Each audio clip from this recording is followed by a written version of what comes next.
as a max contract player, when you say it out loud, it doesn't really sound right, does it?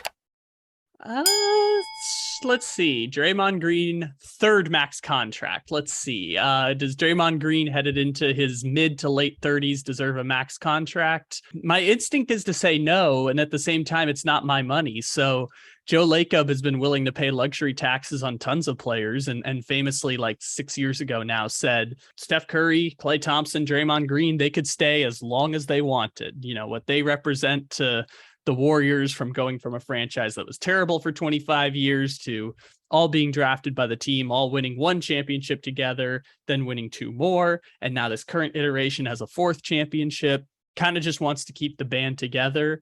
It's interesting. This might be one of those situations where the Warriors want to make a Draymond Green signing happen, and yet the NBA doesn't want the Warriors to end up in a Draymond Green re-sign to a max deal and pay $60 million in luxury tax. Because the NBA, at least the other owners in this respect, have a little bit of a vendetta against the Golden State Warriors, because they and the Lakers are the two teams that are just willing to expend exorbitant amounts of luxury tax money in order to compete. So this might be a case where the Warriors might just go ahead and do it, even if Draymond Green isn't worth it, because to them, they are able to just print money because they publicly funded a brand new stadium in the heart of downtown San Francisco, which, by the way, is really, really cool. I recommend everyone should go see it. It's actually a really cool stadium. I hear what you're saying as far as Joe Lacob seemingly having like a bottomless cash pit to pull from when it comes to signing his players. But I think that even Joe Lacob has to look at what each player's intrinsic value is to the team and ask what the market sets for them. Like, it makes sense to want to bring back Andrew Wiggins. It makes sense to want to keep around Jordan Poole. It makes sense to have Steph Curry on a max deal. But when we talk about Draymond Green, who disappeared in a couple finals games, struggled in the playoffs at times, and as you mentioned, is on the wrong side of 30, you have to ask yourself, what does his game really mean to this team moving forward?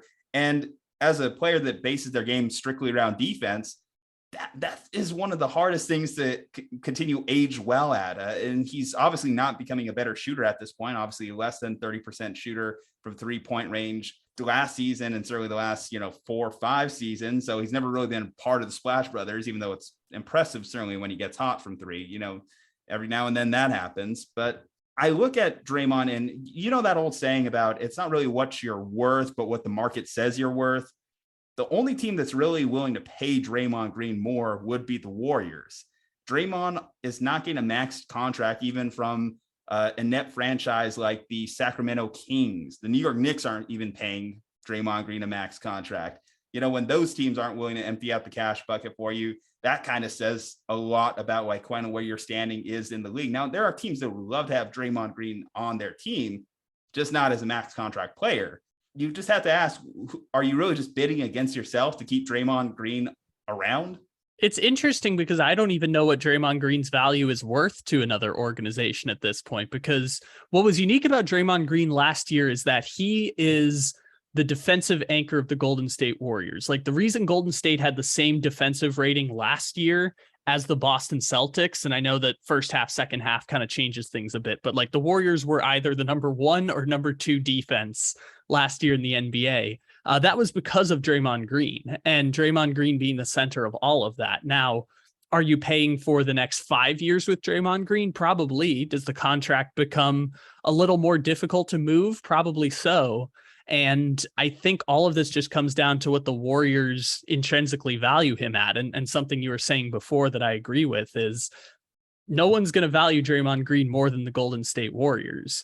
And so I think that's part of the incentive for Draymond Green to go to Golden State and start to look at a new contract, because Draymond can opt out after next season and hit free agency, which, again, I have no idea what any team would offer for Draymond Green at what would be then 33 years old and coming off of whatever next season is going to look like for Draymond Green. Like, I genuinely don't know what his value is. Yeah, any team that Draymond Green goes to outside of the Warriors has to be a tailor-made team for a championship, a team that's already well constructed and can just happen to offer up big money to a player on the decline like Draymond. Because let's face it, like, aside from on the Warriors, a guy who's averaging 7.5 points per game is not really helping teams win championships. I mean, yes, you could say the defense is fantastic and the effort and the grit and the heart, all the intangible stuff we associate with Draymond Green.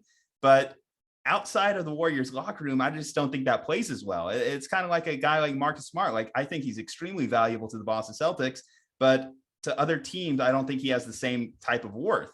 Of course, Marcus Smart at least averages, close to 20 a game. So there is an inherent difference there. Draymond, obviously that's just not his game. And I can respect his game for what it is, but I just don't, I think about the max contract players around the league, and I just don't put him on that tier. I don't put him like in the tier of the Kawhis, the Steph Currys, even, on his own team, like the Klay Thompsons. But he obviously is a valuable player. It just, if I was writing the check, if I have to put myself in Joe Lacob's shoes, I don't want to do it. Well, this is where I think it differs a little bit, because yes, he's not well, Draymond Green was an all-star last year. I won't say that he's like not an all-star caliber player. He's still a very good player, but yeah, he's not one of the best players in the NBA. But at the same time, Tobias Harris is a max player. Zach LaVine is a $200 million player. DeJounte Murray is going to get a max contract when he hits free agency. And if you asked me, I would say Draymond Green is as impactful on the court as those players are right now. But we can't just like drag and drop Draymond Green into Indiana and he's the same value of player. We can't just drag and drop him into, let's say, Charlotte. We can't just put him there and he's the same type of player. Maybe I think that's a unique case though, because those teams are terrible. I think if you dropped him into like, I don't know, the Denver Nuggets, I think his skill set might be repetitive, but that team really needs defense. I mean, there are situations where it'll work out great for him. And that's why it's so difficult for me to evaluate, because I'm like, I just don't know what Draymond Green's value is. And to Golden State, there might be no, like, his value is way beyond anything they can pay. And I'm not sure what I would say value other teams signing players to bad max contracts isn't more motive to sign another player to a bad max contract. Don't follow the leader in this case. If your friends are jumping off a bridge, don't jump off there with them. But it's not like Tobias Harris is like an atrocity of a contract for Philadelphia. He's a fringe all-star who happens to make $180 million on his contract. But for the bean counters, for the people that are paid to determine players' values and their worth to a team, he's not necessarily what you paid for. He's not exactly a bargain on the dollar, It's difficult because if you had told me going into the playoffs this year, I thought the Warriors were second only to the Phoenix Suns in the Western Conference, and Draymond Green was the second best player on a team that could legitimately win a championship. Now, with data in the playoffs and watching the Warriors for 3 months, it's clear that Andrew Wiggins is the second best player on the team. Draymond's the third best player, and Klay Thompson, Jordan Poole kind of inhabit the rest of the team. And obviously the Warriors are developing all the young guys who are going to help keep that dynasty going for years and years around Steph Curry. I just have no idea where Draymond Green fits into the picture. He clearly has a role in the picture.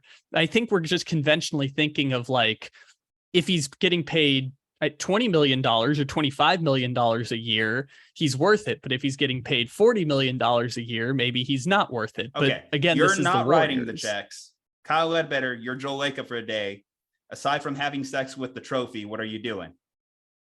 Yeah, we bring that up a lot with Joe Lacob, and it's so interesting because Joe Lacob like actively sacrifices profit for the team as in order to like his motivation. I've read the book by Ethan Strauss. His motivation is like sticking it to the people at Stanford Business School who told him he wouldn't amount to anything. It's really weird how the psychology of Joe Lacob works. But if I'm Joe Lacob, I'm paying any dollar amount because I'm totally cool blowing through the luxury taxes. And I basically paid $80 million last year for Andrew Wiggins. I think I'd be willing to pay $60 million or $70 million for Draymond Green if I was willing to pay $80 million for Andrew Wiggins. We're on separate sides of the aisle here, but Slumpbusters, let us know below in the comments. Are you signing Draymond Green to a max level contract? Want to hear your thoughts? Leave a like on this video. Go ahead and hit that subscribe button. From Juju Talk Sports and Kyle Ledbetter. Stay safe, happy, and healthy. We will see you next time.